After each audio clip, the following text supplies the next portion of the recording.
All right, I think we're going to start a little bit early today just to get the show on the road. No reason to wait. A very blessed morning to you, Chris. Thank you so much for coming today.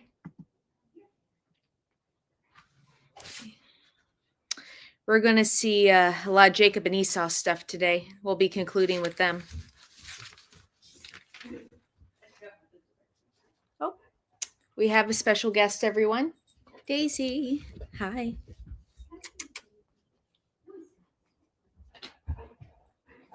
Daisy, you want to come say hi? Come here. Come here. She's a good girl. This is Daisy, everyone. She came up to say hi before she went on her walk with mom. Thank you. Daisy, you want to go outside with Mama? Go on. Good girl.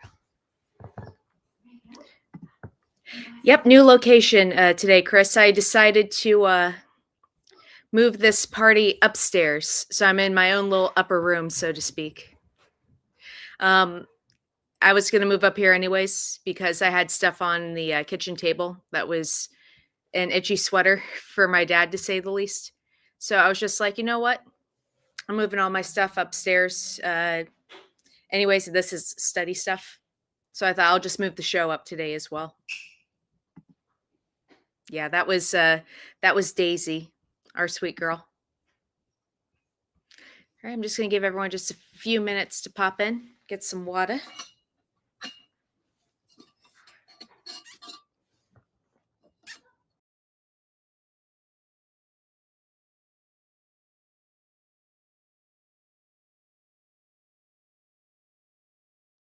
Oops, blacked out there for a second, but it's all good.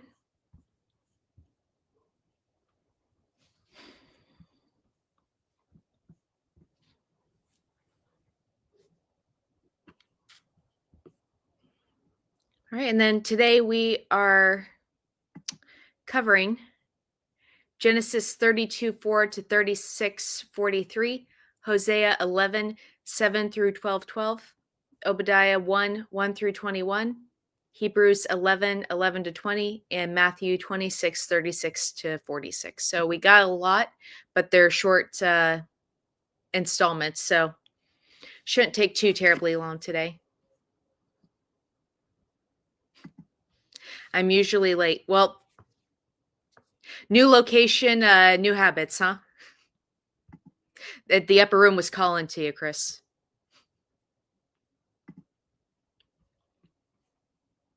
All right, so let's get started. Share screen.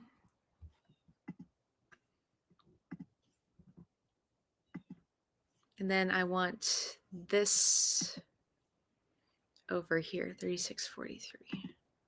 Bring that down just a smidgen.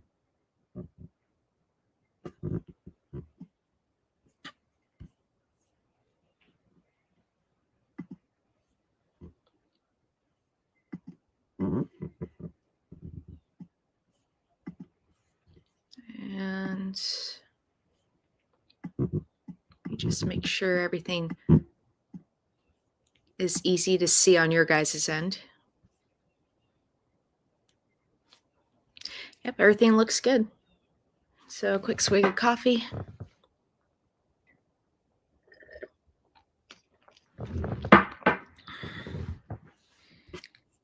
And let's get started.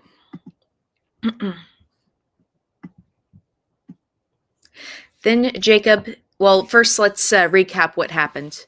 Jacob ran away to go and work for his uncle Laban. And he ended up taking a liking to his daughter, Rachel, who tended his flocks. He worked as a servant to Laban for 7 years to pay off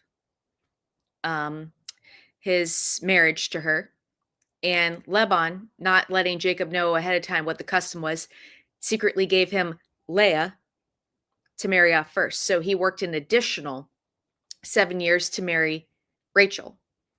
And then worked an additional, I forget how many years it was. He worked an additional number of years to purchase all of the cattle and sheep he would need to take care of himself and his household.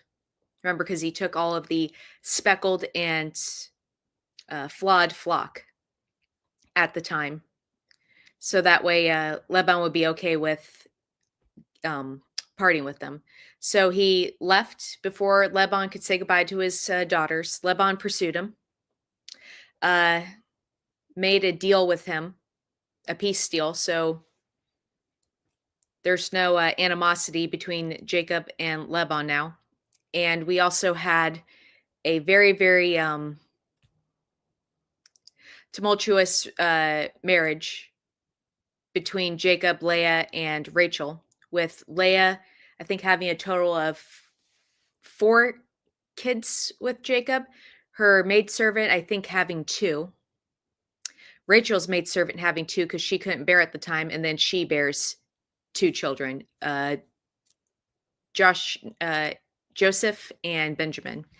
And now, after all of that, Jacob is now on his way back to meet his brother Esau and to be with his family.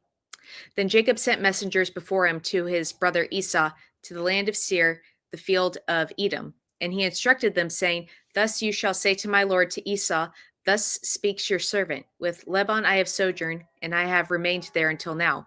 Bulls became mine, and donkeys and flocks, also men servants and maidservants. So I am sending word to tell my lord that your servant may find grace in your eyes. And the messengers returned to Jacob and said, We came to your brother, to Esau, and he is already coming to meet you, 400 men with him. Now, when I was studying this Parashot, for whatever reason, the book of Jasher, which is one of the lost books, the non-canonical books, kept on popping up. And I thought it was interesting because the book of Jasher is pretty much all of, well, a good portion of it is all of Genesis with additional like commentary and side notes on behind the scenes of what happened. And of course I take it with a grain of salt because it's not canonical, but I thought that this was interesting. In Jasher 31:53 through 77, it says that the reason why Esau was on his way to meet Jacob, the reason why he knew he was coming, was because Laban went behind Jacob's back while they were making the peace deal and let Esau know that he was coming back, knowing that Esau and him were on shaky ground. So even though he followed God's commandment not to lay a hand on Jacob, he was a bit deceitful and sent Esau, hoping that Esau would mess with Jacob. But again, this is from the book of Jasher. So take it with a grain of salt, but it doesn't deviate too much from the story. So I'm at the very least inclined to think that that aspect of it is true. Jacob was very fearful, and it was distressing to him. So he divided the people who were with him and the flocks, the herd and the camels, into 2 camps. He thought if Esau should come to one camp and smite it, then the remaining camp would come to be delivered. So he's planning an escape route, thinking if he sends one camp ahead and they get messed with, his camp will have enough time to escape. Then Jacob said, O Elohim of my father Abraham and Elohim of my father Isaac, O Yahweh, who told me, Return to your land and to your kindred, and I shall do good to you. Am I less than worthy of all the benignity and of all the faithfulness that you have shown to your servant? For with only my staff I crossed the Jordan, and now I have become 2 camps. Rescue me, I pray, from the hand of my brother, from the hand of Esau. For I am fearful of him, lest he come and smite me, and the mother with the sons. Yet you yourself have said, I shall do good, yea, good to you. And I will make your seed like the sand of the sea, which cannot be numbered for multitude. And for all of the iffy things that Jacob has done, this is a thing that we should all strive to do. Whenever you're scared, whenever you're in a situation, even if you have semi relative control over it, it's always good to go to God with your problems because remember, whatever happens is in his hand. And even if it doesn't end up being the way you want it to be, at the very least, it gives you peace knowing that whatever happens, it is the, oh, that's awesome, you guys. A hawk just landed on the tree outside my window. Oh, that's awesome. It's always good to give it over to God, because no matter what the decision is, if it's something that you don't particularly want, you could at the very least be at peace knowing that this was the best option possible. So he lodged there for the night, and from what came to his hand, he took an approach present for his brother Esau: 200 she goats, 20 bucks, 200 ewes, and 20 rams, 30 milk camels with their foals, 40 young cows, and 10 young bulls, 20 jennies, and 10 colts. He put them under the hand of his servants, drove after drove, by itself alone, and he said to his servants, "Pass along before me, and leave an interval between drove and drove." Then he instructed the first, saying, "In case my brother Esau should encounter you, and ask you, saying, 'To whom do you belong?' Whither you are going, and to whom do these before you belong? You say, 'To your servant Jacob.' It is an approach present sent to my lord, to Esau, and behold, he himself is coming behind us." And this is also important because we see Jacob trying to fix the situation himself. That hawk is on a roll today. It's a good day for him. So Jacob's trying to amend the problem himself. As we see, it's not going to give him any peace. The only thing that's giving him peace is trusting in God and whatever comes of that situation. Because remember, Jacob doesn't know what's going to happen. Thus, he instructed also the second and the third, as well as all those going after the drove, saying, "According to this word you shall speak to Esau when you come upon him, and you must also say, 'Behold, your servant Jacob is coming along behind us.' For he thought, I am determined to appease his face with the approach present going before me," basically buying his favor. "And afterwards I shall see his face, perhaps he will lift up my face." So the approach present passed along ahead of his face, yet he himself lodged for that night in the camp. And that night he got up and took his 2 wives and his 2 maidservants and his 11 children, and crossed the ford of the Jabbok. He took them and let them pass through the wadi. He also sent across all that he had. So he's trying to take care of his entire family should things turn south. When Jacob was left alone by himself, a man, this is also translated as messenger, a man wrestled with him until the dawn ascended. Then he saw that he did not prevail against him. He touched the palm of his thigh bone, and the palm of Jacob's thigh was strained in his wrestling with him. So Jacob is actually wrestling a messenger and winning, so much so that he had to, the messenger had to supernaturally injure Jacob. Then he said, "Let me go, for the dawn has ascended." Yet he said, "I shall not let you go unless you first bless me." Yet he said to him, "What is your name?" And then he replied, "Jacob." And he said to him, "No longer shall your name be called Jacob, but rather Israel," which means to struggle with God. Or it could also mean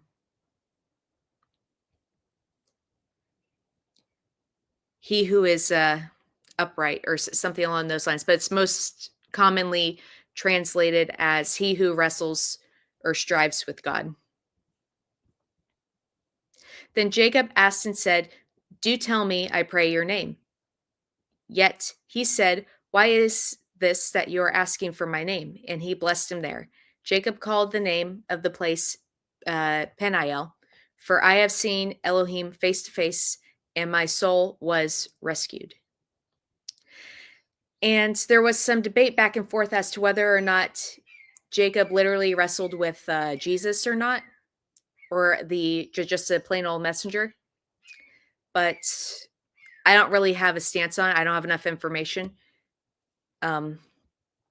I don't think he wrestled with Jesus, only because he was prevailing. But again, that's something I would need to do further further research into. I sincerely think it was a angel or a messenger, maybe Archangel Michael, something along those lines. Or there's also an angel called Phaneal, so it could have been him. And the sun rose on him as he passed by Phanuel, and he was limping on account of his thigh. Therefore, the sons of Israel are not eating the sinew of the thigh nerve. And that's, I think, part of the kashrut law, the dietary law of the Hebrews, and that's why they don't eat that, which is on the palm of the thigh bone until this day. For he had touched the palm of Jacob's thigh at the sinew of the thigh nerve. Jacob lifted up his eyes, and behold, he saw his brother Esau coming, and with him 400 men. So Jacob divided the children among Leah, Rachel, and the two maidservants. Then he put the maidservants and their children first, and Leah and her children after them, then Rachel and Joseph last. He himself passed on before them, and he bowed down towards the earth 7 times until he came close to his brother. Yet Esau ran to meet him. He embraced him and fell on his neck and kissed him, and they wept. I love that.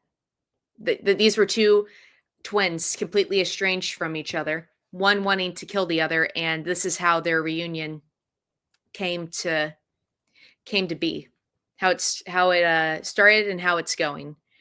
And again, this goes to show the purpose of evil and the purpose of God. You would not have a reunion that's this touching or this meaningful or this moving without the animosity beforehand.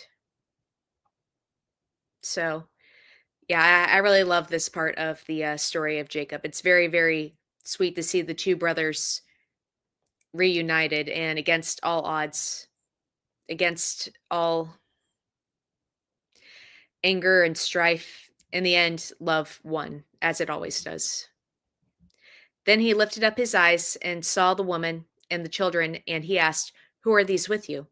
He replied, "The children whom Elohim has graciously given your servant." Then the maidservants came close, they and their children, and bowed down.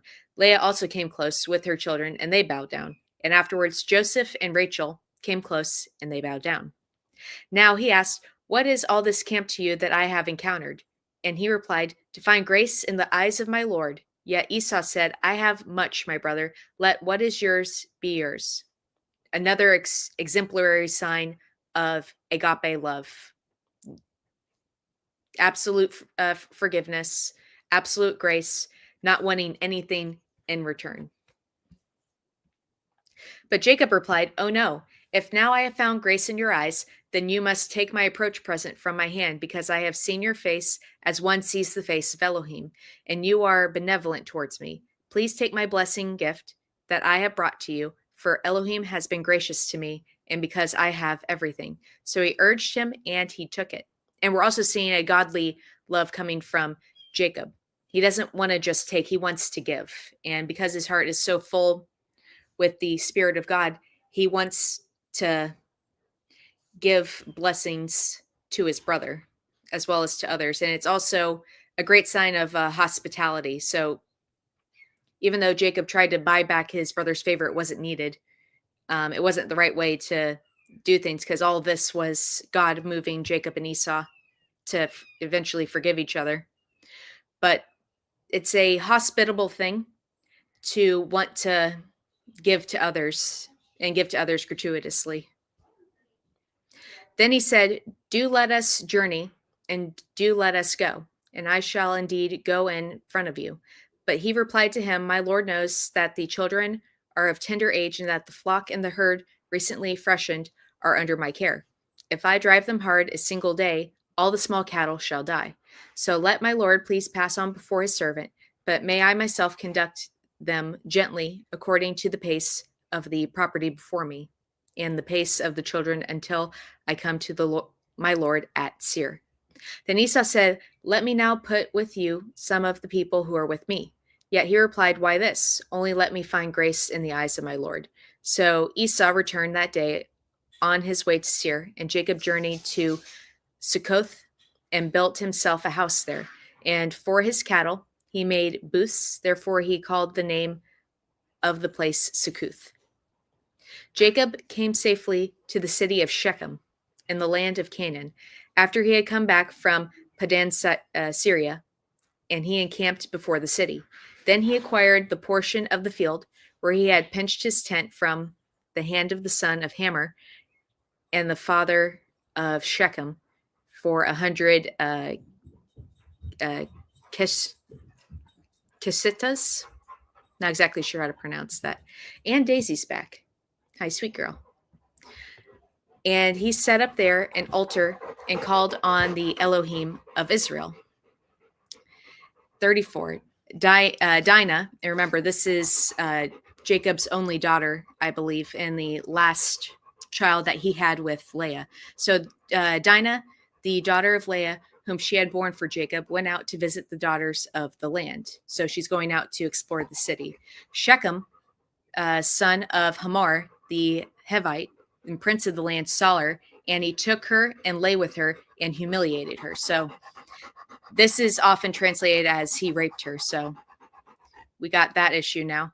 His soul was clinging to Dinah, daughter of Jacob, and he was loving the maiden and spoke to the heart of the maiden. So Shechem said to his father Hamor, saying, "Take this girl as a wife for me." Now Jacob, he heard that the son of Hamor had defiled his daughter Dinah, but his sons, they were with his cattle in the field. So Jacob kept silent until they came back. Then Shechem's father Hamor came forth to Jacob to speak to him. As for Jacob's sons, they came from the field as they heard of it, and the men were grieved. I'll say, their anger grew exceedingly hot because he had committed an outrage against Israel by lying with Jacob's daughter. And they said, "Such a thing ought not be done." Yet Hamor spoke with them, saying, "As for my son Shechem, his soul is attached to your daughter. Give her, please, to him as a wife, and intermarry with us. You give your daughters to us, and you take our daughters as for your sons. And you may dwell with us. The land shall become open for you. Dwell and go as merchants on it, and have holdings in it." So Shechem has grown a liking to Dinah. They want to take her as a wife, Shechem and his father, for Shechem, and they're doing sort of a peace deal right now, much to the begrudging of her brothers, which I can only imagine. I'm an older sister of 3 girls. I'm the eldest, and if that happened to my sisters, I would have some thoughts and some feelings. I can only imagine what brothers would feel. Spoke with him, had holdings in it. Then Shechem said to his father, and then Shechem said to her father and to her brothers, "Let me find grace in your eyes, and whatever you tell me, I shall give it. Impose on me very much as bride price and gift, and I intend to give. Whatever you tell me, only give me the maiden as a wife." So at the very least, he's willing to pay the price of it and make her a wife, because in the Hebraic law, and again, I know the law wasn't established at this time, but again, it's being reflected in the actions. In the Hebraic law, if a man lies with a girl, he is to pay penance. But in this particular situation, she was raped, and it's Hebraic law that if you do in fact rape a girl and she cries out, then you are to be put to death. That is actually in the Hebraic law. And it's a shame. A lot of people go to where it says, and a man grabs hold of a girl, or a guy's, I forget what the exact words of it are, but the Hebrew word for it is to entice, meaning it wasn't rape, it was consensual. The man seduced the woman, they laid together. He was to marry her at that time and also pay a bride fee to the father. But if you were to rape a girl, then you were put to death. Let me see if I can find that that verse. Actually, I think it's in my other Bible. Let's see.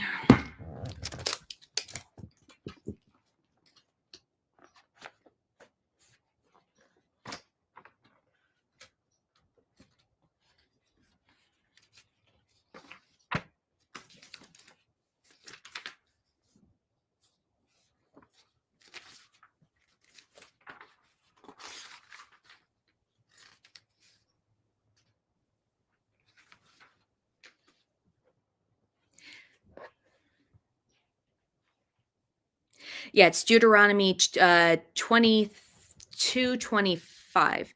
Yet if it is in the field that a man should find the maiden who is betrothed, and the man holds her fast and lays with her, then the man who lay with her must die, he alone. Yet to the maiden you should do nothing.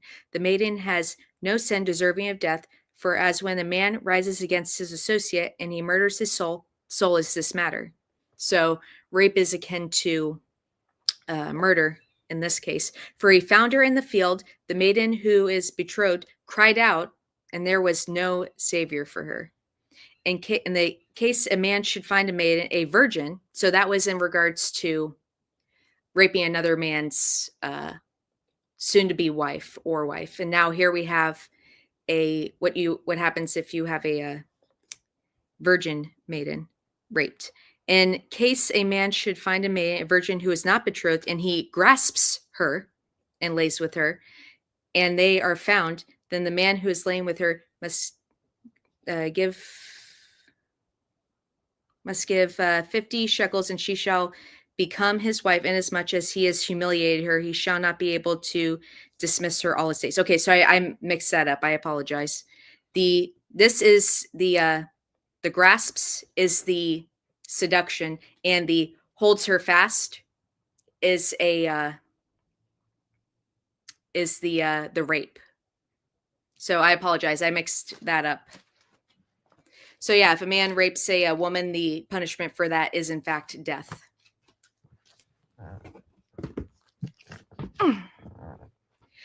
Jacob's sons answered Shechem and his father Hamor with deceit, and they spoke so because he had defiled their sister. Simeon and Levi, Dinah's brothers, said to them, "We cannot do this thing to give our sister to a man who has a foreskin, for this is a reproach to us. Only on this condition shall we consent to you and dwell with you. If you become like us and have every male among you circumcised, then we will give our daughters to you, and we shall take your daughters for us as wives. We will dwell with you and become one people. Yet if you do not hearken to us and be circumcised, then we will take our daughters and go." So basically they're saying, if you adhere to our customs, then we will give Dinah to you. And again, if you go to the book of Jasher, there is a background, additional details given in regards to this. Jasher 35, 1-5, where the entire city of Shechem was told to go through with the circumcision, and a good portion of them did. But the higher-ups, the dukes of that place, went against Shechem and said, "Why are you doing these things that the Hebrews are doing? You're going to be seen as a fool to the neighboring countries or towns around us." So they regretted doing the circumcision and then planned to go out and slaughter them, Jacob, his sons, everything that he had, and then take the daughter and all the spoils later. That's not specified here, but it is specified in the book of Jasher. And it explains what happens next. That's the only reason why I bring it up. Their words seemed good in the eyes of Hamor and in the eyes of Shechem, son of Hamor. The young did not delay to do this thing, for he delighted in Jacob's daughter. He was the most illustrious of all his father's household. So Hamor and his son Shechem came to the gateway of their city and spoke to the men of their city, saying, "These men, they are peaceable towards us, so they may dwell in the land and go as merchants on it. Behold, the land is wide enough on either side before him. We can take their daughters as wives for ourselves, and we can give our daughters to them. Only on this condition shall the men consent to us, so as to dwell with us and to become one people, that every male of ours be circumcised just as they are circumcised. Their cattle and their acquiescence and all their beasts, will they not be ours? Only do let us consent to them, and they shall dwell with us." So they're trying to convince everyone to do this. And again, in the book of Jasher, a group comes forth and mocks them for it, and actually changes Hamor and Shechem's mind to where they're going to go and kill Jacob afterwards. And they hearkened to Hamor and his sons, all those who went out of the gateway of his city, and they were circumcised, every male in the flesh of their foreskin. It came to pass on the third day, when they were in pain, the people who just got circumcised, that the two sons of Jacob, who found out about their plan to go and kill Jacob and the whole family, Simeon and Levi, Dinah's brothers, each took his sword and came upon the city unawares and killed every male. They also killed Hamor and his son Shechem with the edge of the sword, took Dinah from Shechem's house, and went out. Then the sons of Jacob, they came upon the slain and plundered the city, because they had defiled their sister Dinah. And they took their flocks and their herds and their donkeys, all that were in the city and that were in the field.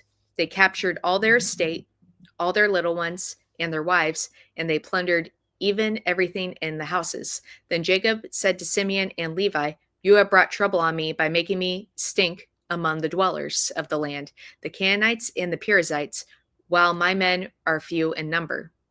If they are gathered against me, they will smite me, and I will be exterminated, I and my household." So Jacob's worried that the actions taken by Simeon and Levi are going to provoke the neighboring tribes. Yet they replied, "Should he deal with our sister as with a prostitute?" So they didn't like the way Dinah was treated, and they took brotherly vengeance on them. Elohim said to Jacob, "Arise, go up to Bethel and dwell there, and make an altar there to El, who appeared to you. Then you ran away from the face of your brother Esau, or when you ran away from the face of your brother Esau." So Jacob said to his household and to all who were with him, "Put away the foreign Elohim that are in your midst. Clean yourself and change your remnants. Then do let us arise and let us go up to Bethel. I intend to make an altar there to El, who answered me in the days of my distress and was with me on the way that I have gone." So they gave to Jacob all foreign Elohim that were in their hands and the pendants that were in their ears. And Jacob buried them under the terebinth tree, which was near Shechem.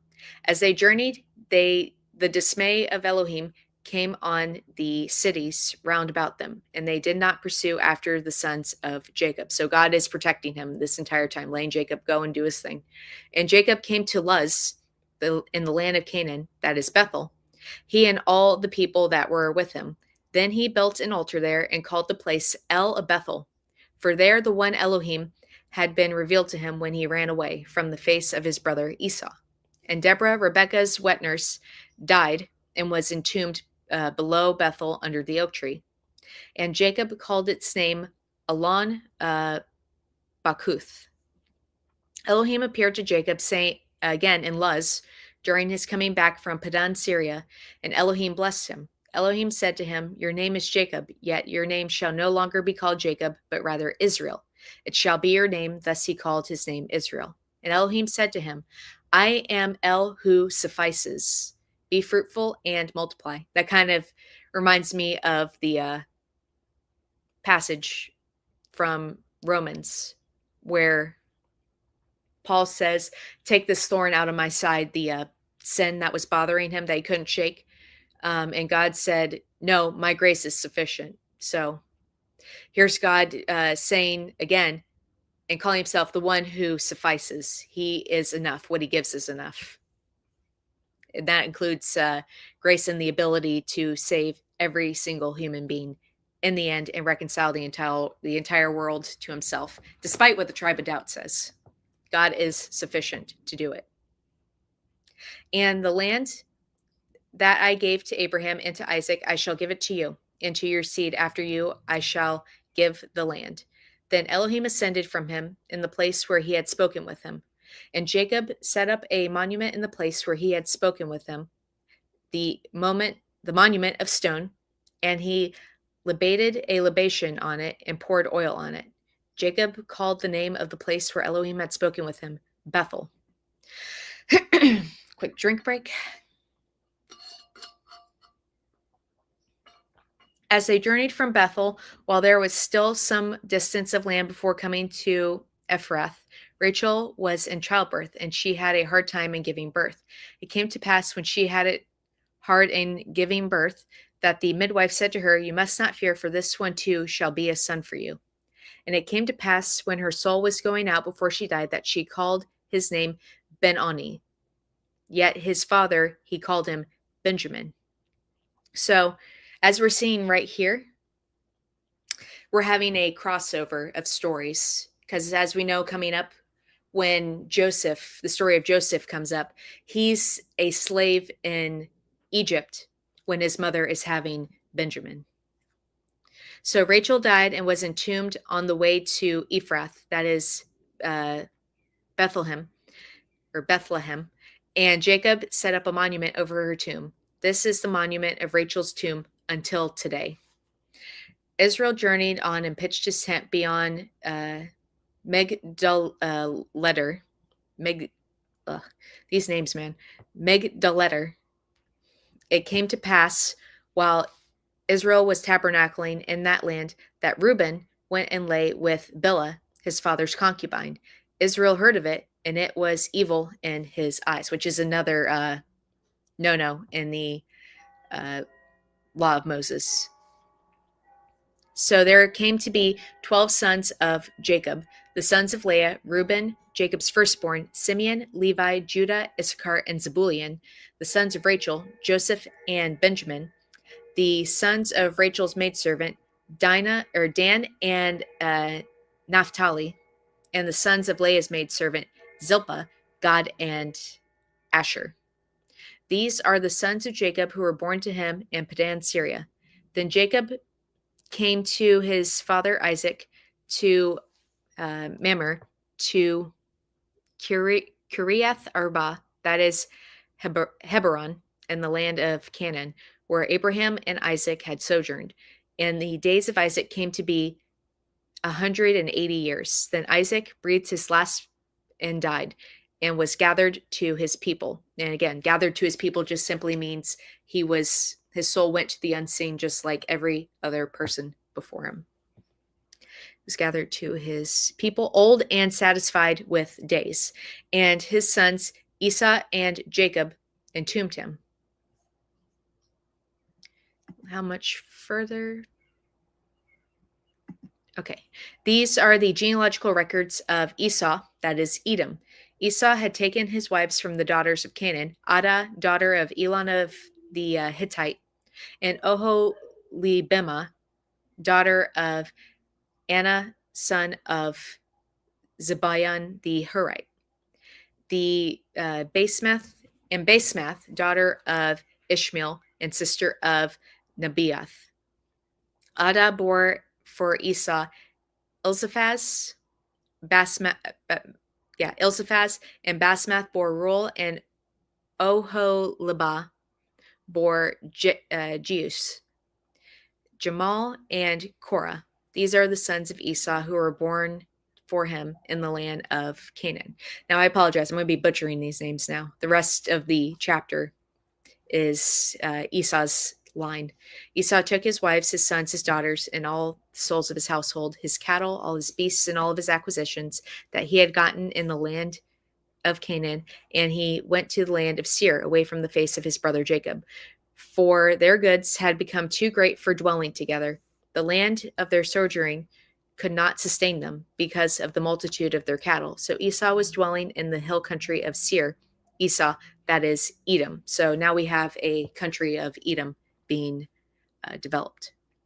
These are the genealogical records of Esau, father of Edom, in the hill country of Seir. And these are the names of Esau's sons: Eliphaz, son of Esau's wife Adah, Reuel, son of Esau's wife Basemath.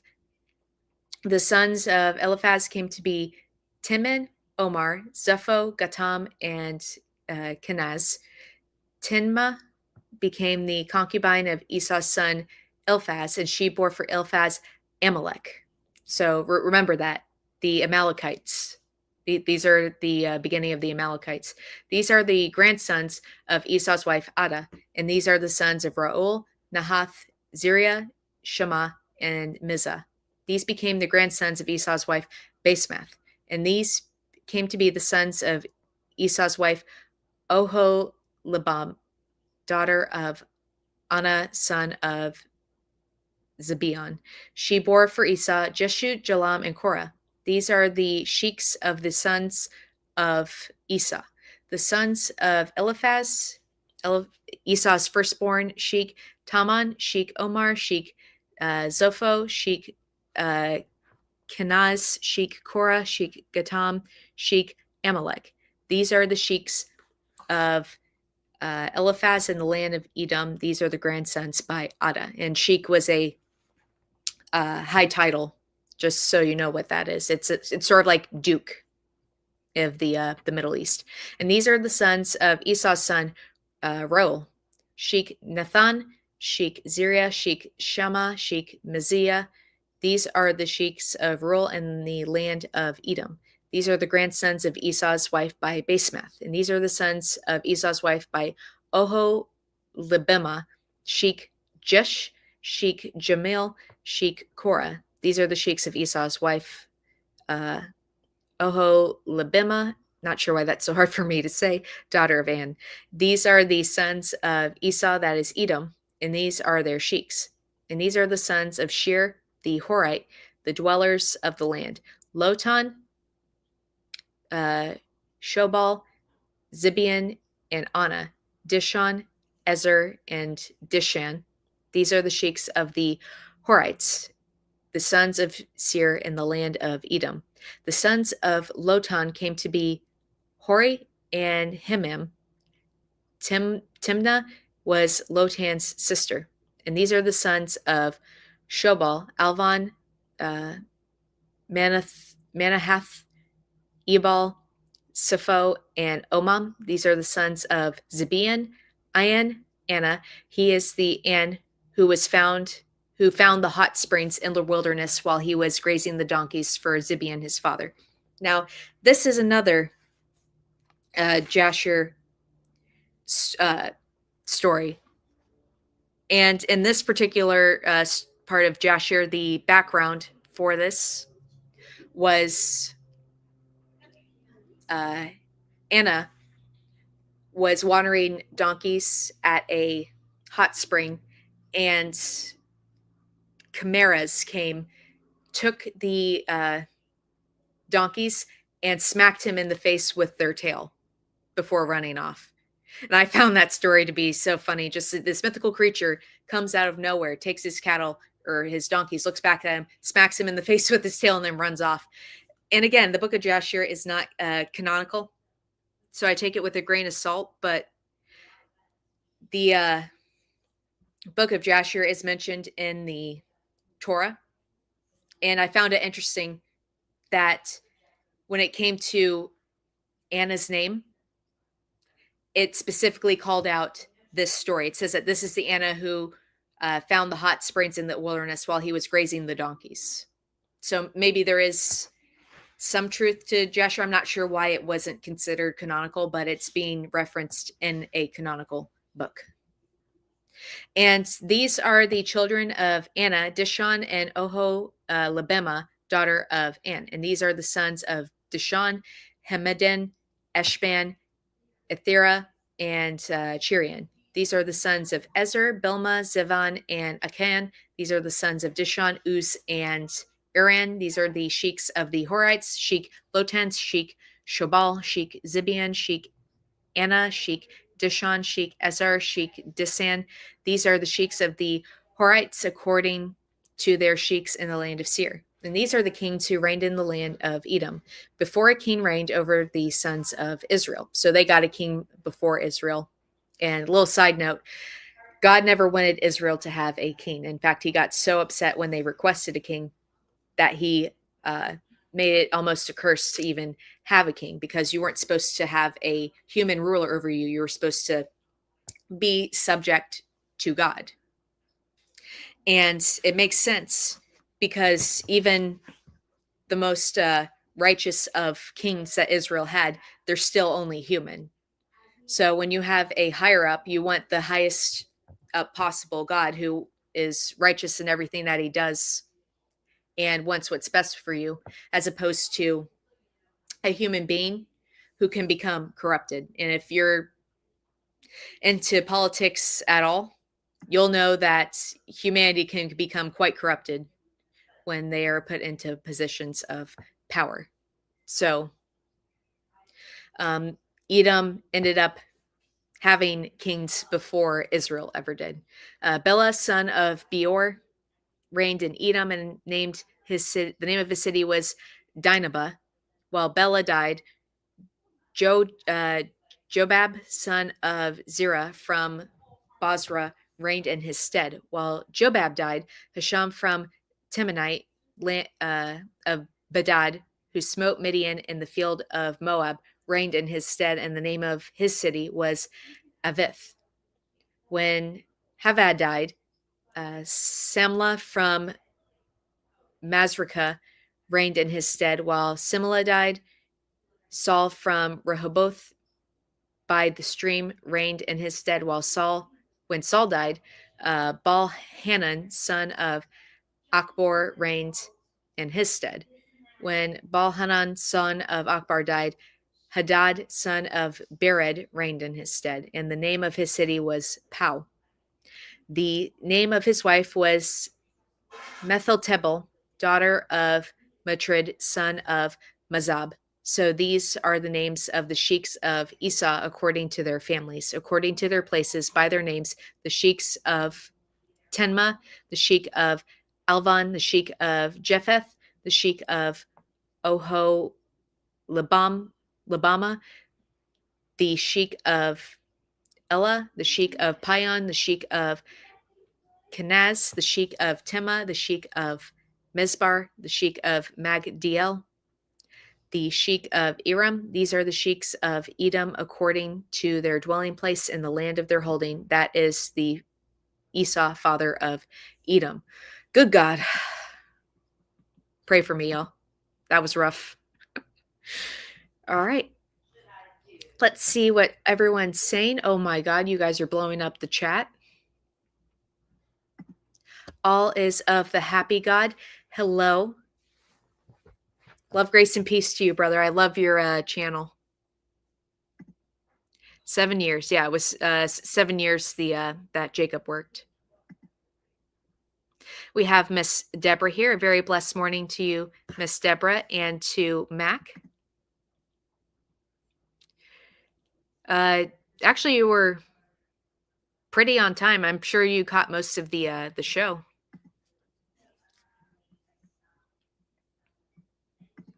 It means something when a bird comes. Yeah, the hawk. That is something that I always take as a sign of good luck and protection from God. I have no biblical proof as to what that as to it being what it means, but I always take it as a good sign. And it's weird. Every single time that I'm thinking about something biblical, or I need guidance or an answer to a biblical question I have in my mind, I almost always hear a hawk, or I see one flying around my neighborhood. So I'm going to take that as a good sign, Chris.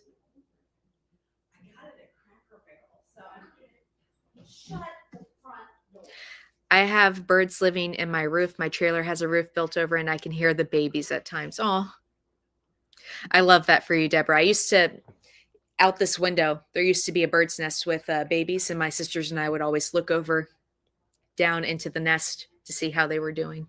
We have Miss Lisa D here. Good morning, Miss Lisa. In many cultures, seeing a hawk can have spiritual meanings. Hawks are often seen as messengers, guides, symbols of strength, hope, and clear vision. Amen. Hopefully that was God showing me that he was going to give me clear vision on what to say in regards to this portion. Also get the chickens inside. Yep. Unfortunately, I don't have any chickens. Not yet. Maybe one day.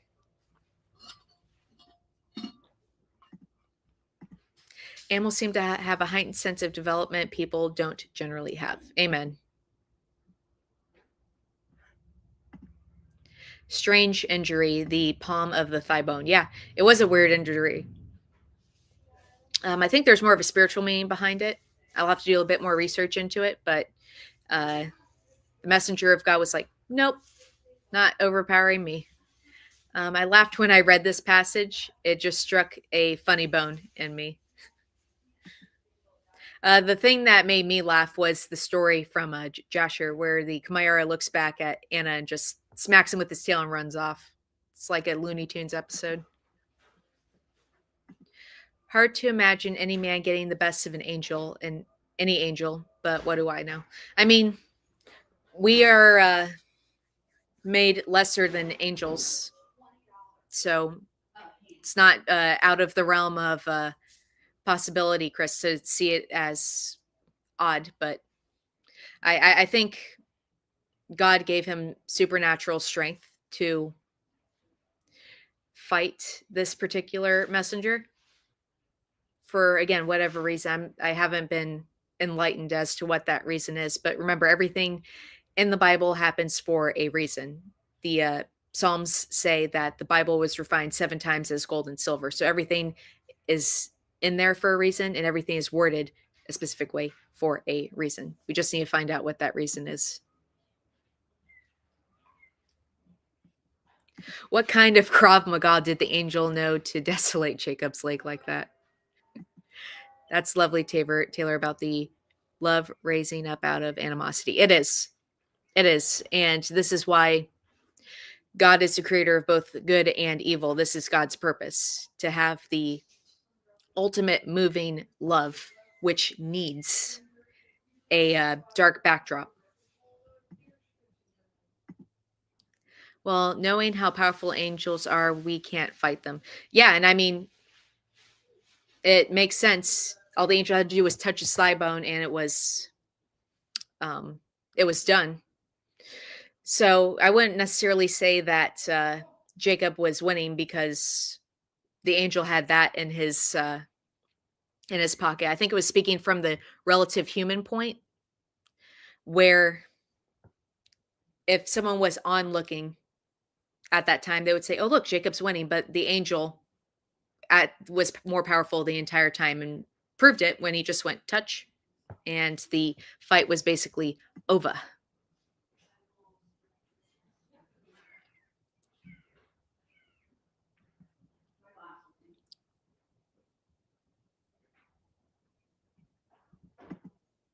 The dog is here for some Parashot. Yep, that was Daisy. She's not used to me being up here, so she wanted to come up and see what was going on.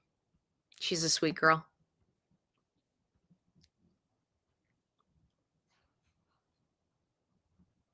And we have St. Tommy. A very blessed morning to you, brother.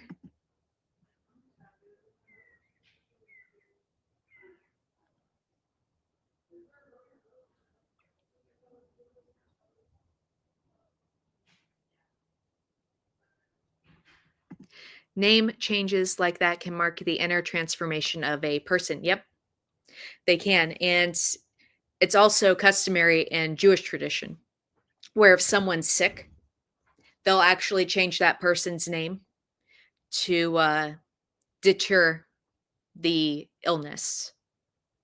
And of course, all is of God and God heals. So, in the absolute sense, it's God making someone change their name to fit a new purpose or to heal themselves. But in the relative sense, people will change their names to adhere to a particular path. The same way God changed Abraham's name, Jacob's name, Joseph's name ends up getting changed, not to a Hebrew name, mind you, but to a Egyptian name, which had a lot of glory to it. And I also often keep in mind names too, Hebrew names that correlate with what I want to do, and I associate with them. A good book to look into for that is this one. It's called Your Name is Your Blessing by Rabbi Benjamin Blech. I think it's actually pronounced that way, Blech. And it's filled with names, their meanings, and their blessings that are associated with them. And whenever I teach or attempt to teach, I don't really consider myself a teacher. I'm learning along with the rest of you guys. I keep in mind the name Moriel, which is a female name that means God is my teacher and my guide. So it would give you the name, what it means, the blessing that is associated with that name, the gematria number, and how it's spelled in Hebrew. So if any of you ever want to pick out a Hebrew name to relate to in regards to whatever you're pursuing, I highly recommend this book. Again, it's called Your Name is Your Blessing.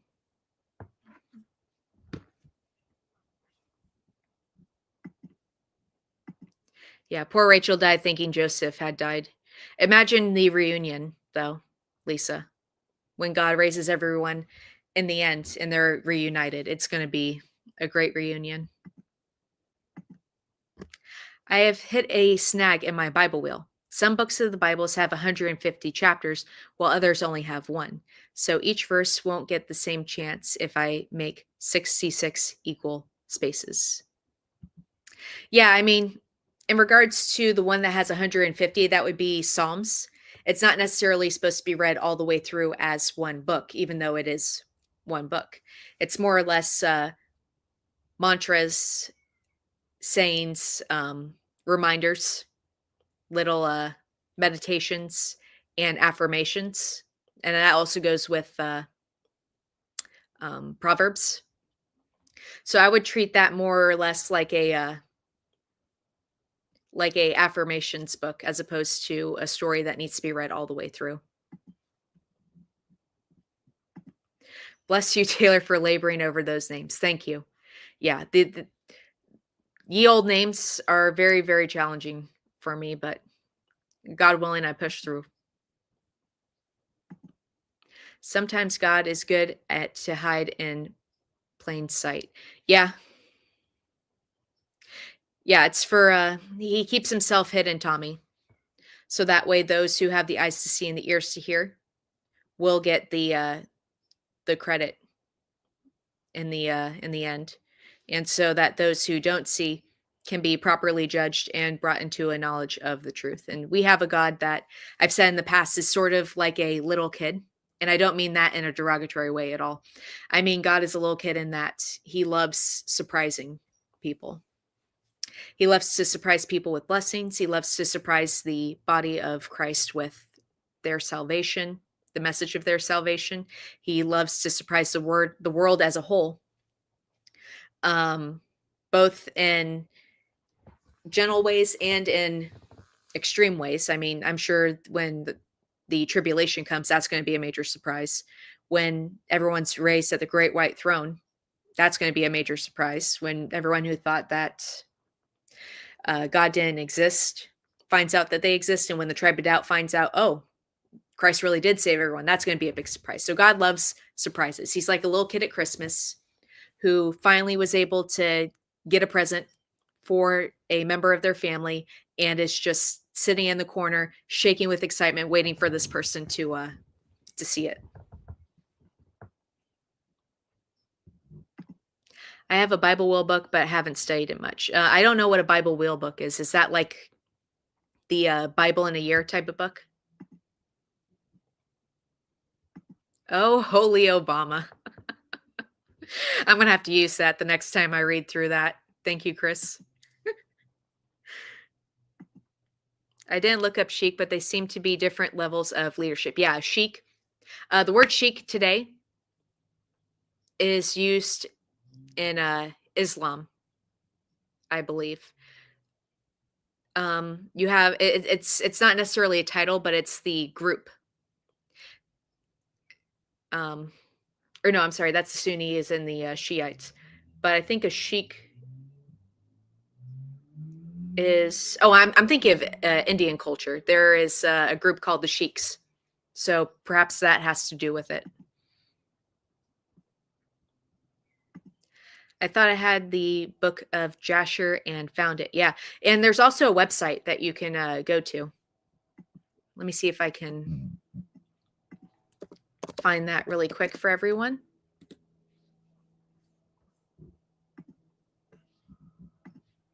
Yeah, there's a website called sacredtexts.com, where it has a bunch of the translations of the Bible and the lost books, the non-canonical books, the Apocrypha. I'm putting the link for that, specifically the Book of Jasher, in the chat right now if anyone is interested. Interesting reads. Very interesting reads. And my rule for taking something seriously in those books is, does it align with what is being said in the story, and does it align with the salvation of all and the sufficient act of Christ on the cross? If it doesn't, then I discard it as nonsense. If it goes with it or doesn't really make a difference one way or another, then I don't particularly protest it too much, so to speak. Are you saying that God bent his will to man's will? Men wanted a king, and God didn't want his chosen people to have a king, but the men willed it, so men's will be done. What? No. What happened was, well, I mean, you're half correct in that men did want a king. They wanted to be like the neighboring countries around them, and the neighboring countries had a king, a human king, ruling over them. And God pushed them to want this so that the good and evil of having a king would be displayed. So this is just another act of God showing humanity what evil is and how it can come about. So relatively speaking, yes, God did not want men to have a king, because if you have a man as a king, and I'm not talking about the gender, mind you, because they're corrupt female queens or female leaders. But when you have a human in the highest position, they can corrupt it because their heart is wicked from youth and cannot change unless God goes in and changes it for them. So in the absolute sense, God did want this to happen to show not only us, but the celestials, because remember, we're a theater for the celestial beings as well. What happens when you have a human in just about absolute authority? And he was also showing not only the heathen kings what they did, but what he would consider a righteous man, how bad he would fail. Because remember, King David was called a man after God's own heart, and he committed a sin so atrocious that it brought a curse upon his whole family. He wasn't perfect, even though he was considered a righteous king. Same with King Solomon, the son of King David and Bathsheba. He asked for wisdom, and God gave him wisdom through personal experience. And the wisest king that ever lived still got led away by his 400 wives from neighboring countries, showing that no matter how righteous, no matter how wise, no matter how in the favor of God a human being is, human beings in and of themselves cannot do a proper job of rulership. So I know that was long-winded, Chris, and I hope it answered your question. God did not adhere to man's will. Everything that happens is God's will. In the absolute sense, God does not want men as kings. In the relative sense, he wanted them to want a king, so that way God can show them why this is a doomed path to go down. Yeah, Deborah says, remember the relative compared to the absolute. I nearly pull out my hair every time I read the Old Testament that God regretted something. Arg. Yeah, and again, it's more for us as human beings to understand. When we regret something, we are saddened by it. So this is God showing his heart and trying to relate to us. He didn't regret anything. I know that it's difficult to remember the absolute and the relative, but it truly is that way. It truly is that way. And I think it's made this convoluted again, so that those with the eyes to see and the ears to hear and the spirit in them can be the only ones that actually grasp it. Because remember, a fruit of the spirit is patience, which means you have to be patient with reading. You have to be patient with your understanding. When you read something, you can't just read through and go, oh, there it is. No, you have to be patient. You have to understand what's being said. You have to understand God's will. You have to apply the relative and the absolute. So even studying and reading requires patience, God given patience. Not to say that you aren't patient, Chris. I think you're actually very, very, very patient in trying to understand what the Bible is saying. Because I mean, at the very least, you could just give up and say, you know what, this isn't really worth my time.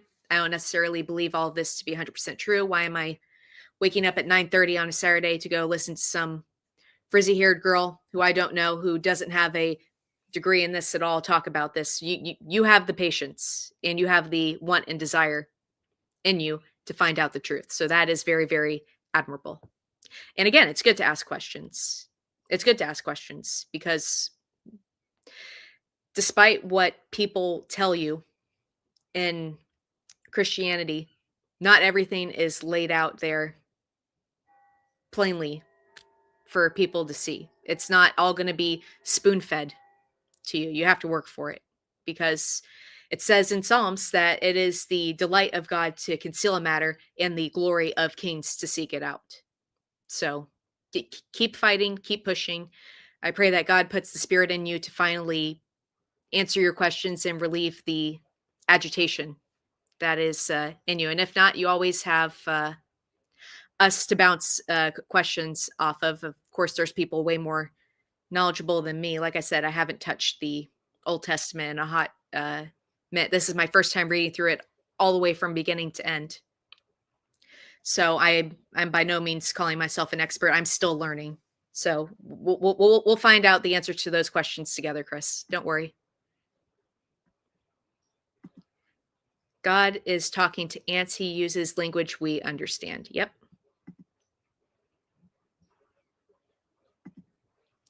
How are people to understand God if the writers of the Bible claim that God regretted his decisions? Not exactly sure what you're asking there. How are people to understand God if the writers of the Bible claim that God regret? Oh, I see. Well, you have to remember that at this time, the secret of the salvation of all was concealed from the beginning. In Paul's letters, he says that there was a secret that was concealed from the beginning of the world that no prophet and no forefather of the Hebrew people knew. So God made it so that the traditional view of Christianity, where it's like, okay, we have to do this, we have to do this, we have to do that, seemed true. And it had to be that way so that the modern day Christians of today and the gospel of the circumcision today actually go forth and do the work. Because that's what the gospel of the circumcision is about. It's about believing in Jesus and doing all 613 laws of Moses. Now, if everyone believed in the salvation of all, the gospel of the uncircumcision, there would be no need to bust your butt doing all of these things. And God wants these two separate groups of people, the people who go forth and do the work to show that only God can make a person accomplish these things, and to eventually bring that group to the knowledge of the truth. Oh, it was never me doing this in the first place. It was always God from the beginning. And then you have the other group, the body of Christ, the gospel of the uncircumcision, who sees the whole picture, who sees, oh, it doesn't matter what I do. It doesn't matter what I do at all. It was God the entire time. It is God the entire time. I just need to go with what God has pushed me to do. So you are correct in that it is confusing, but you're reading the prequel, so to speak. It's sort of like picking up a book and finding out that it's actually the second or third book in the series and you didn't read the first. So we are currently in the secret portion of the Bible. So of course God is going to speak to to the prophets and to the people as if that secret doesn't exist because it hasn't been revealed yet. God is concealing it. And I hope that answered your question.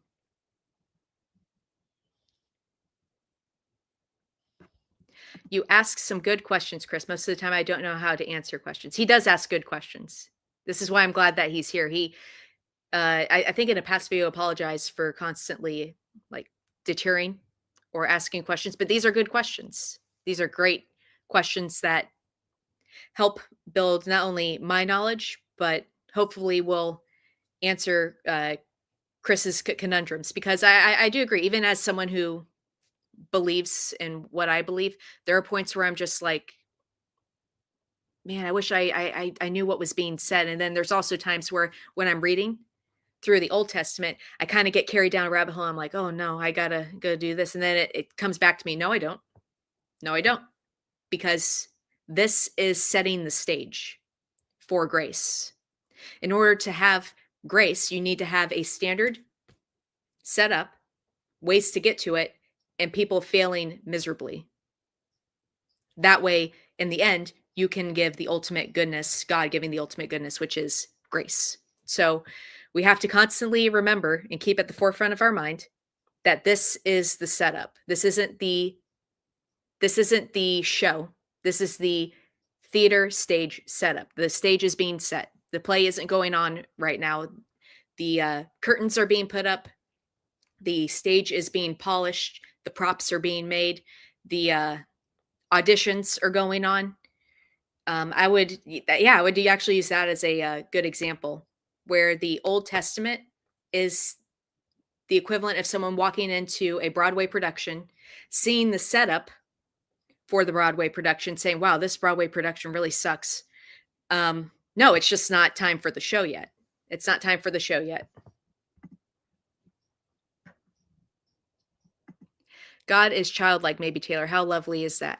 Yeah, I don't mean that in a derogatory sense. I mean that in the best sense possible, where he has a childlike wonder because he tells us to have a childlike wonder. So if we are to emulate our Father, how much more childlike wonder does he have compared to us? I kind of want to read all the single chapter books in the Bible. I feel we never read them. Yeah, and we will be touching up on them. We will be touching up on them. And with the Parashots, we won't touch every single part of the Bible. I came to find out, I was going through everything. I'm like, where's Esther in this? Where's Ruth? So Chris, even though we're going to get through all the way to Deuteronomy this year, I will be touching on each individual book. Bet your bottom dollar. We're going to be going through Joshua. We're going to be going through Esther. We're going to be going through all of the minor prophets, all of the major prophets, 1st and 2nd Samuel, 1st and 2nd Chronicles, 1st and 2nd Kings. So we will be touching up on them. And yeah, I agree with you. I don't know why they aren't touched as often. That would be a good question to ask the traditional Christians, why they don't focus in on these particular books. And I think I know why. Because there's a lot of salvation of all stuff in them. And there's also, there's also a lot of verses that contradict their eternal conscious suffering. Because I think it's in Obadiah, where it says that the Edomites, there would be a portion or a little bit of them that would end up being in the kingdom, which would throw a wrench in their eternal damnation. I don't know what you would want to call it, doctrine, belief. So I think that's a reason. I don't know if it's the reason. The Bible Will book has circles and puts the verses of the Old Testament, New Testament to relate to each other. I assume it's the same book that Chris mentioned. Okay, I need to remember that. The Bible Wheel book. I need to write that down. Hold on.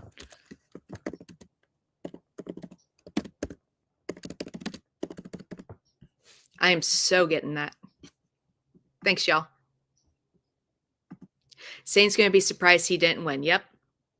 He's also going to be surprised that he was under God's control the entire time. Because if anyone's arrogant, if anyone thinks that they have free will, I sincerely believe that Satan is the father of free will belief. So he's going to have a big schmuck coming his way in regards to shock.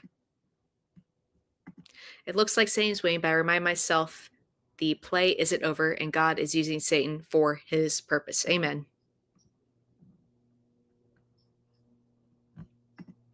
Deborah means bee. And you know what bees are? They're a sign of growth. They're a sign of prosperity. They're a sign of good luck. So you have a great name there. Name Leo means lion. Yep. And Taylor, according to, I won't say according to the Bible, but I was looking up the name meanings. Biblically speaking, Taylor would mean clothes in salvation. But I like my Hebrew name too, Rivka, to bind. And a very blessed Shabbat Shalom to you, Lawrence. We have Brother Lawrence here, everyone. I don't want degreed people, Taylor. They miss so many things because their seminary didn't teach it to them. Yeah. Yeah, that is a downside to someone who's more learned, I guess you could say. I think you explained the relative and absolute and such very well, Taylor. Thank you. Okay, good. I appreciate Chris, because I really do want to help people who have serious questions, because again, this is the truth. I believe this to be the truth. So I want to help people who aren't all the way there yet in belief, at the very least, understand why I believe it to be so. Because again, I don't believe I can change people's minds. I can give them reasons why I believe something. I can plant the seeds, but it's only God that makes them grow. At the very least, I want to be able to give someone an explanation and they can go, okay, I see why you think that way. That's always my goal. The goal of convincing someone that this is right, even if it is 100% true, is futile, because God decides who will see it and who won't see it and when. And we have the famous Ace Theo here. A very blessed morning to you, brother. Good morning. I hear you, Taylor. Flood was a demonstration. Law keeping was a demonstration. Human kinship was a demonstration of humans can't do it without God. Yes. It's a demonstration of our absolute futility. So again, I hope that was a decent explanation, where everything that God says he doesn't want to happen, that happens, he still doesn't want to happen. But he has to show us the true evilness, or the true, I guess, futility of it. And a good example of that would be when I first learned about the Holocaust. All I learned was, oh, a bunch of people were killed. That's evil. I don't want to be killed. But you never truly knew how evil it was until you saw the videos of the stuff that they did to the men, women, and children of that place. You didn't know how evil it was until you heard the testimonies of the people who experienced it. You don't know how evil it is until you go to the museums and see the devices and the chambers and the carts that they were forced into. And it's it's also shown in the Bible that simply telling someone what's bad and what's good isn't enough. I mean, look at Genesis. God spoke to Adam and Eve when they were at their purest. And again, I'm of the belief that they were sinful even back then. But if you were to take the absolute Christian standpoint of, oh, they were absolutely sinless at that time. Okay, for argument's sake, let's say they were absolutely sinless at that time. God talking to us at our most obedient time wasn't enough to show us how evil something is. We had to physically go through it. And there's a reason why it's called the tree of the knowledge of good and evil. There's a reason why God said they now know, or they will be like us and know good and evil. That know is the same word that's used for sexual intercourse between a man and a woman. It is a intimate, deep knowing. It's a deep relationship. And the only way for us to learn is to have a deep, intimate relationship with good and evil, to experience it and to perpetrate it. So, yeah, all of this is demonstrations. God lets us know, first off, what he doesn't like and doesn't want. And then he makes that thing happen to show why he doesn't want it to happen.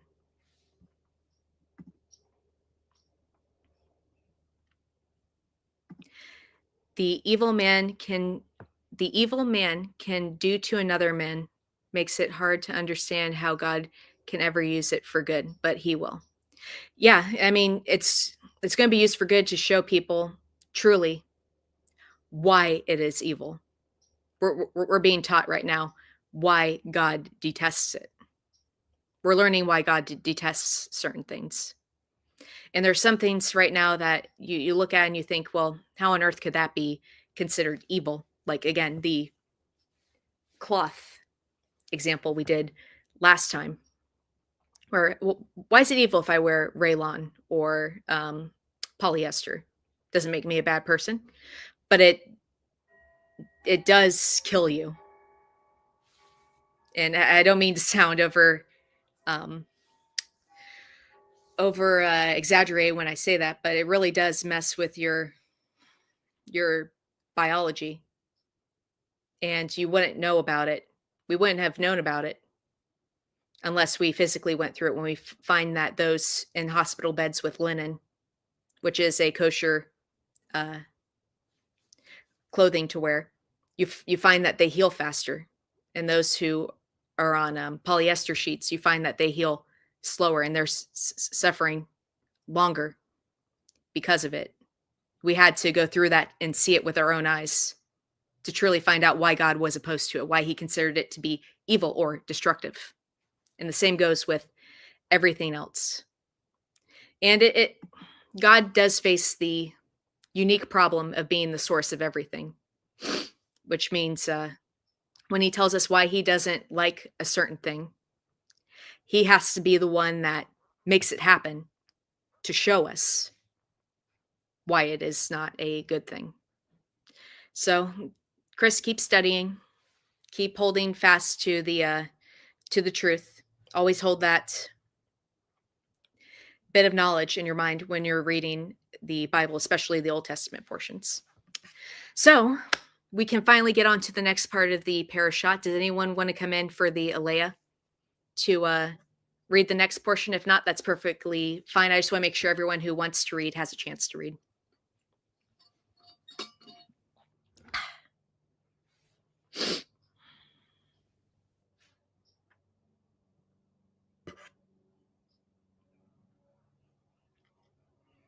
I forget what we're touching on next. Hosea 11, 12, 12. Okay.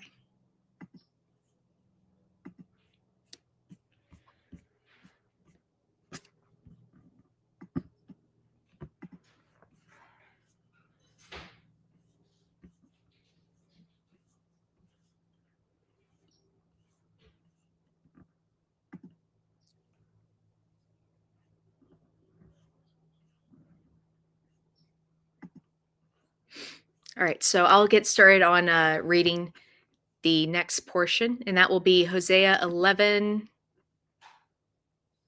7 to 12, 12. 7 to 12, 12. I got to remember that. 7, 12, 12.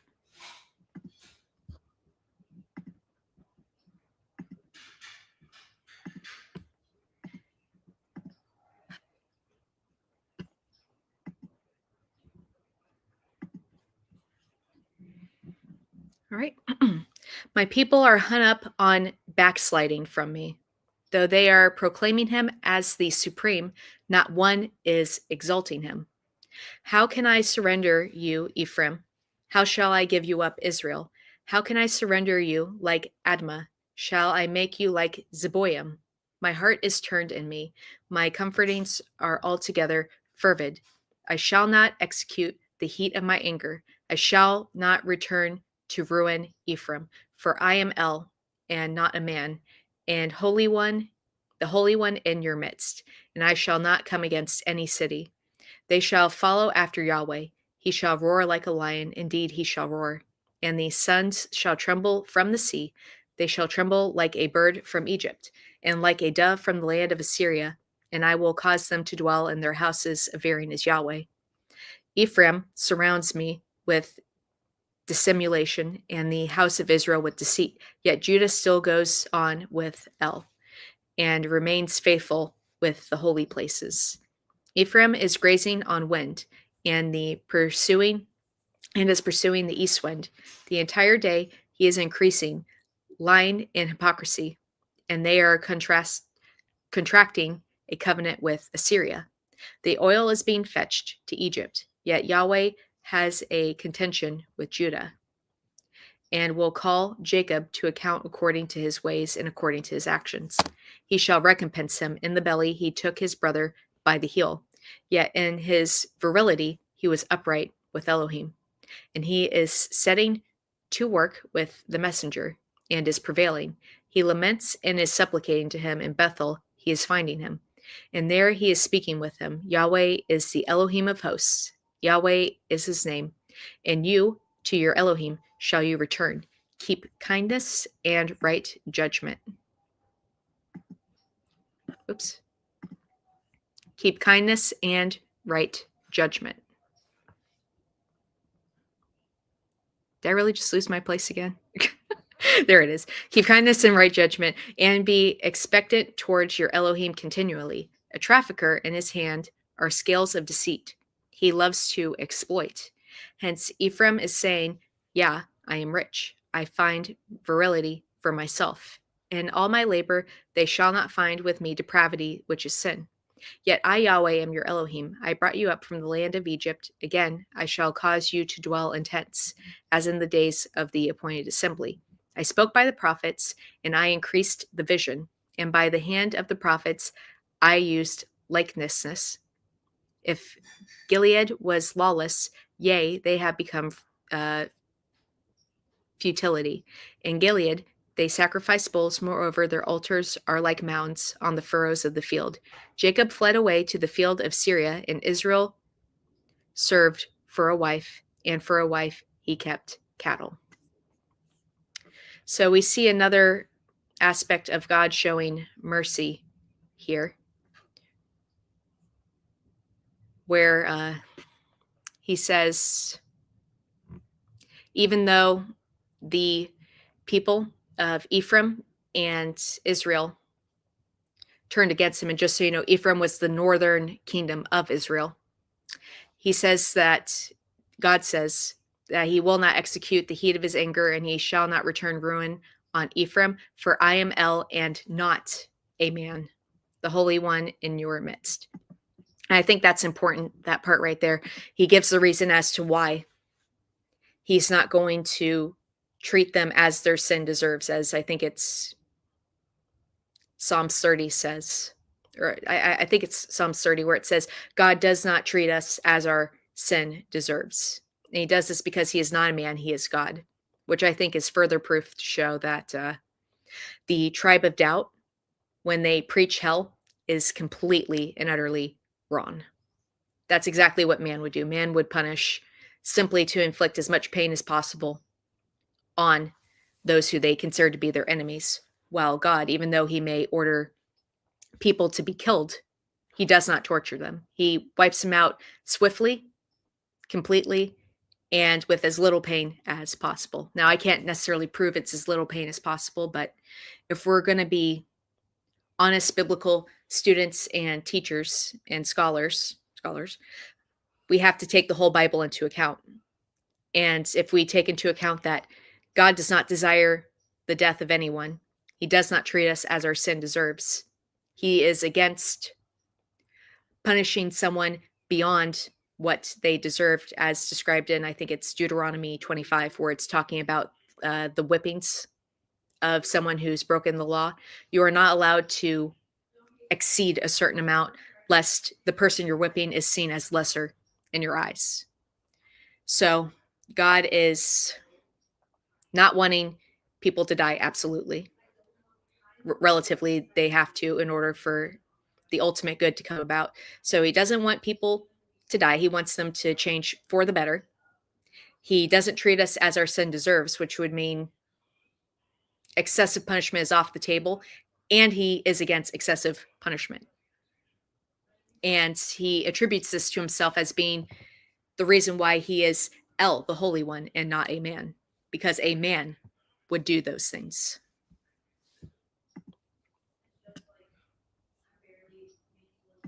And then up next, we have Obadiah 1 through 21. So let's see. Where is...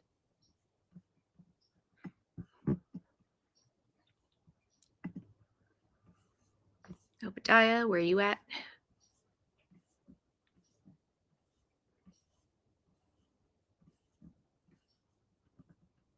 There we go.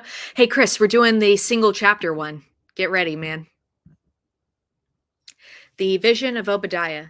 Thus say my Lord Yahweh concerning Edom. We hear a report from Yahweh, and an agent is sent among the nations. Rise, and let us rise against her for battle. Behold, I have made you small among the nations. Despised are you exceedingly. The arrogance of your heart lures you. You who are tabernacling in the clefts of the crag, a height in his dwelling. He is saying in his heart, who shall bring me down to earth? So this is an arrogant people. If you soar aloft like a vulture, and if your nest it sets among the stars, I shall bring you down from there, averring is Yahweh. If thieves come to you, if devastators of the night, how you would be stilled. Would they not steal your quota? If grape pickers come to you, would they not let only clean gleanings remain? How the things of Esau will be searched. His secluded stores will be ferreted out. They will send you back unto the boundary. All the men of the covenant with you will lure you away. The men binding you peace will prevail against you. Those sharing your bread shall set it a ensnarement under you without your detection of it. So they're going to be against peaceful people, and those who were going to try to be peaceful with them that they turned against are going to prevail against them. Will it not be in that day, averring is Yahweh, that I will destroy the wise of Edom and understanding from Mount Esau? Your masters will be dismayed, Timon. Remember, we read about Timon. That each man may be cut off from Mount Esau by being dispatched. So they're being sent away. Not all of them are being killed, because we remember destroyed means to be lost. So he's dispatching them and dispersing them from this place. Some may have most certainly died, but the word destroy in Hebrew, you have to remember, is it's not specifically to kill. It's to make lost. Because of wrong done to your brother Jacob, shame shall cover you, and you will be cut off for the eon. Again, for the eon, not forever. In the day that you stood aloof, in that day strangers captured his estate, and foreigners entered his gates, and over Jerusalem they cast the lot. Moreover, you were as one of them. So when the tribe of Jacob needed help, Esau's tribe turned the other way and basically allowed it to happen, or at the very least didn't help protect them. Yet you must not stare in the day of your brother, in the day of his disaster. You must not rejoice over the sons of Judah in the day of their destruction, and you must not magnify your mouth in the day of distress. You must not enter the gates of my people in the day of their calamity. Moreover, you must not stare at his evil suffering in the day of his calamity. You must not stretch forth upon his estate in the day of his calamity, and you must not stand at the crossway to cut off his delivered ones. Basically, don't be a dick to the tribe of Jacob, to Israel, when they are going to go through the time of Jacob's trouble. Do not be a stumbling block to them. Do not cause them any additional grief. Help them. For near is the day of Yahweh over all the nations. Just as you do, it shall be done to you. Your dealing shall return on your own head. For just as you drink on my holy mountain, so shall all the nations drink turbid wine. And they will drink and swallow absinthe, and they will become as if not having become. Yet in Mount Zion there shall come to be deliverance, and it will be holy. The house of Jacob will tenant their own tenancies, and the house of Jacob will become a fire. Here's fire again associated with God and his holy ones. And the house of Joseph ablaze, and the house of Esau will be straw. They will flare up among them and devour them, and there shall not be a survivor for the house of Esau, for Yahweh speaks. And they of the Negab will tenant Mount Esau, and they of the low foothills and the area of the Philistines, they will tenant the field of Ephraim and the field of Samaria. And Benjamin will tenant Gilead, and deportation, the deportation, this army of the sons of Israel will tenant the Canaanites' territory unto Zarephath, and the deportation of Jerusalem, who are in Shepharad, shall tenant in the cities of Negab.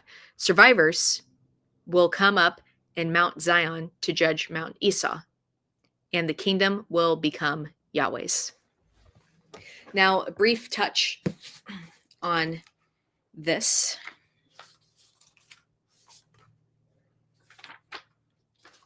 Let's go all the way to Obadiah.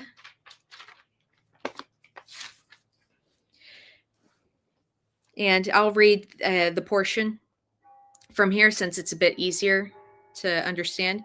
Because of the violence against your brother Jacob, you will be covered with shame, and you will be destroyed for the eon. On the day you stood aloof while strangers carried off his wealth and foreigners entered his gates and cast lots for Jerusalem, you were like one of them. You should not gloat over your brother in the day of his misfortune, nor rejoice over the people of Judah in the day of their destruction, nor boast so much in the day of their trouble. You should not march through the gates of my people in the day of their disaster, nor gloat over them in their calamity in the day of their disaster, nor seize their wealth in the day of their disaster. For you should not wait at the crossroads to cut down their fugitives, nor hand over their survivors in the day of trouble. The day of the Lord is near for all nations. As you have done, it will be done to you. Your deeds will return upon your head, just as you drank on my holy hill. So all the nations will drink continually. They will drink, and be as if they had never been.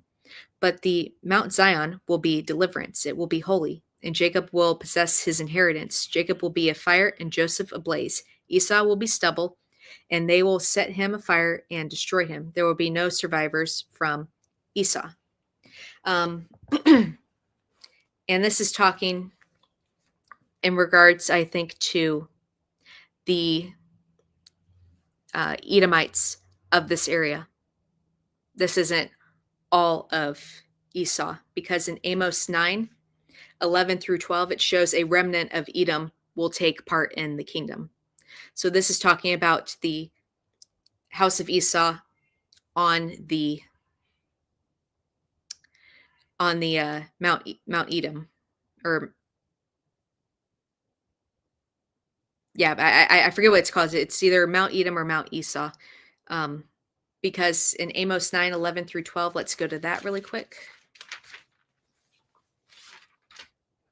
This is titled Israel's Restoration. In that day, I will restore David's fallen shelter. I will repair its broken walls and restore its ruins, and will rebuild it as it used to be, so that they may possess the remnant of Edom and all the nations that bear my name, declares the Lord, who will do these things. So there will be a remnant of Edom that comes into Israel.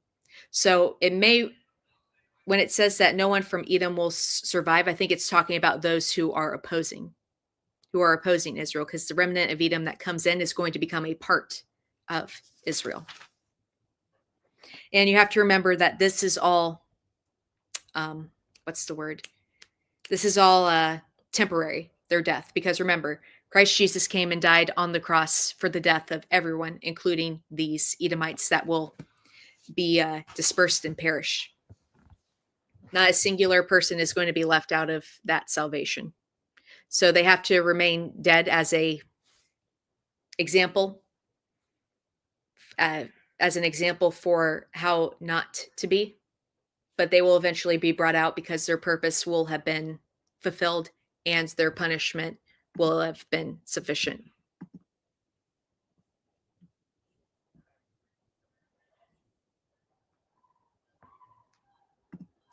I think my sword is a little sharper today with all the things discussed here. Thanks, everyone. Yeah, we have great discussions. I love going to the side chat. It's one of my favorite parts of this study. All right, and now we are going to hit the final portion, which is Hebrews 11 through 20 and Matthew 26, 36 through 46. So to Hebrews.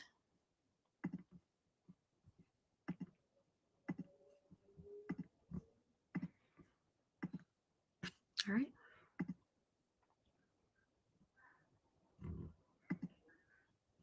Okay, everything looks good.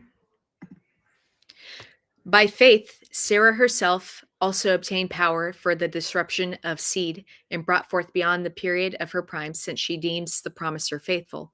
Wherefore also were begotten by one, and these of one who is deadened, according as the constellations of heaven in multitude, and as the sands beside the seashore innumerable.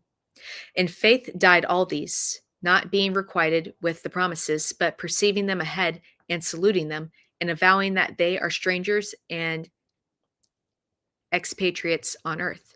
For those who are saying such things are disclosing that they are seeking for a country of their own. And if indeed they remembered that from which they came out, they might have had an occasion to go back. Yet they are craving a better, that is celestial. Wherefore God is not ashamed of them to be evoked as their God. For he makes ready for them a city.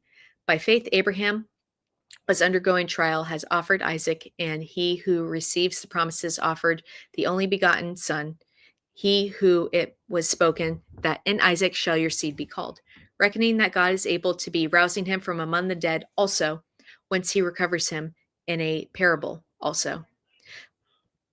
By faith, Isaac blessed Jacob and Esau concerning that which is impending also. All right, and then finally, we have Matthew 26, 36 through 46. Got to remember that.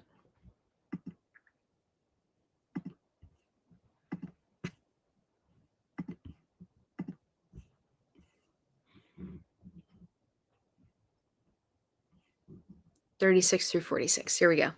Then Jesus is coming with them to the freehold termed Gethsemane, and he is saying to his disciples, "Be seated till I come away," and should be praying there. And taking along Peter and the two sons of Zebedee, he begins to be sorrowful and depressed. Then he is saying to them, "Sorrow-stricken is my soul to death. Remain here and watch me." Just to give you guys a brief background, this is the day that Jesus is taken to Pontius Pilate to be tried and executed. Then he is saying to them, and coming forward a little, he falls on his face, praying and saying, "My Father, if it is possible, let this cup pass by from me. However, not as I will, but as thou." And he is coming to the disciples and finding them drowsy. And he is saying to Peter, "Is it thus you are not strong enough to watch 1 hour with me? Watch and pray, lest you may be entering into trial. The spirit indeed is eager, yet the flesh is infirm." Again, walking away a second time, he prays, saying, "My Father, if this cannot pass by from me, if I should not drink it, let thy will be done." And coming again, he found them drowsing, for their eyes were heavy. And leaving them again, he came away. He prays the third time, saying the same word. Again, then, he is coming to the disciples and saying to them, "Are you drowsing furthermore and resting? For lo, near is the hour, and the Son of Mankind is being given up into the hands of sinners. Rouse, we may be going. Lo, he who is giving me up is near." So it's interesting. Even our Lord asked God 3 times the same thing when we're told by Paul not to continuously ask for the same thing. So I think that's significant. And then in regards to the overall message, I think is trust in God, because Jacob throughout the portion, the Parashot, had to trust God to keep him and his loved ones safe the entire time. And Jesus is building up the trust in his Father to do what needs to be done and to know that good is going to come out of it and that he's going to come out of it in the end. This part of the Lord's journey is so emotional. It is. It is. And it goes to show um, how human he was, too. I mean, obviously, he's more than human, but he still felt our emotions. He felt the temptations. He felt the sadness. And he related to us. I mean, obviously, he's not completely human. Otherwise, he would not be sinless. But it's stories like this where he feels saddened and troubled by what is to come. He cries out to God, "Why have you forsaken me?" Because things got so tough. But I think he knew even then that it was that God was going to pull through. And then you also have one of my favorite parts where he goes to Lazarus's funeral specifically for the purpose of resurrecting him, and yet he weeps right alongside his sisters, knowing that that man who's dead, his friend, is going to raise within the next 5 minutes. So, yeah, death is a serious thing. It shook Jesus, and I wish I had a better word for it because I don't want to say it shook him. I don't want to say he was scared, but he was definitely troubled by it. A man who knew a good portion of God's plan, who had perfect trust in his Father, still trembled at at coming face to face with death, still mourned when a man whom he loved was laid to rest, that he had the power to raise, was dead. That always got me. When I read that, and I'm like, why is Jesus weeping alongside the sisters?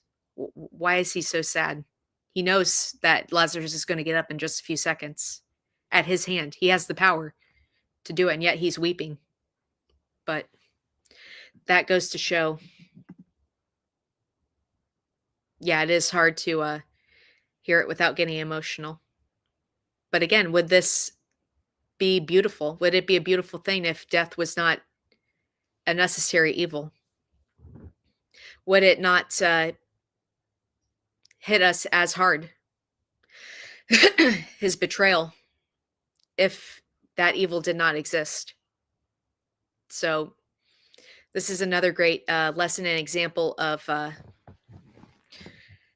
evil being a necessary thing that's ultimately going to lead to something better, and is going to amplify the goodness that comes from all of it. So that concludes this week's Parashot. I hope everyone had a good time with it, had some nice morning coffee to go with it. I loved the questions and the comments in the side. Really, really enjoy hearing what you guys have to say. I do have an announcement to make. Next week, I won't be doing the His Achievement Are We or the Parashot. Nothing bad's happening. But my family is going to be going to Orlando to go camping with my family. So I don't have a way of recording from there. So more likely than not, next week we won't have a Parashot or a His Achievement Are We. It's going to be a weekend trip.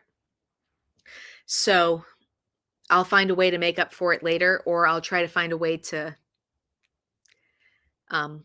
film from our campsite. But I'll keep you guys up to date on that. So we're going to have a break next week. But the week after, we are going to be covering Genesis 37, 1 through 40, 23, Amos 2, 6 through 3, 8, and Matthew 1, 6, 1, 1, 6 through 16, 25.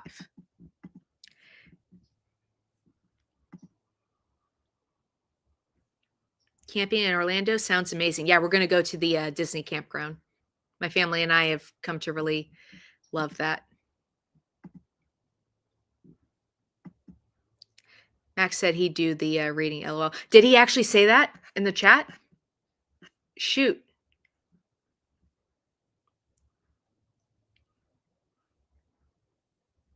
Oh, Mac, if you said that you were going to read this portion, I'm so sorry. I don't see your comment in the side chat.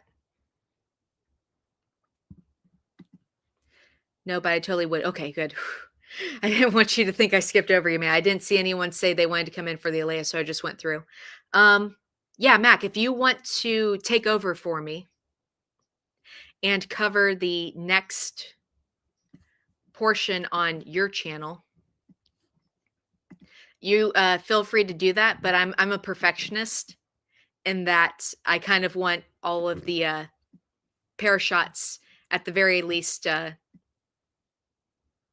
my version of them to be on my channel. So if you want to cover the next parashot on your channel, just so everyone's up to date, and then I can do one later and put one on my channel, that would be great. I'll give you the subjects or the chapters that this one covers. Let's see.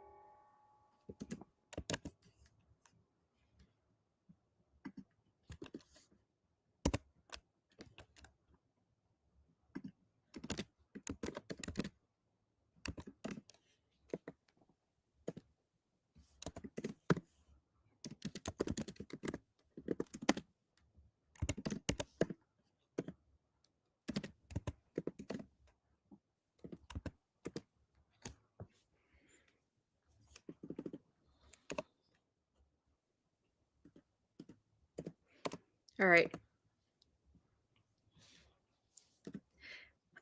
I put the verses for next week in there.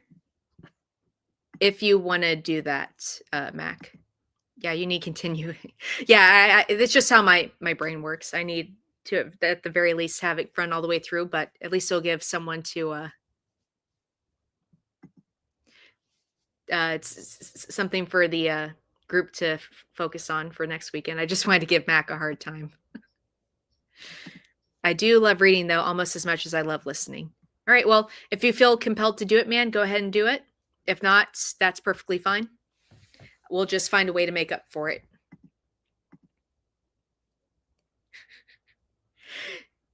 You have the humor of God in you, Deborah. Our Lord is filled, I think, with sillies, and I think everyone in the body of Christ has a small touch of the sillies.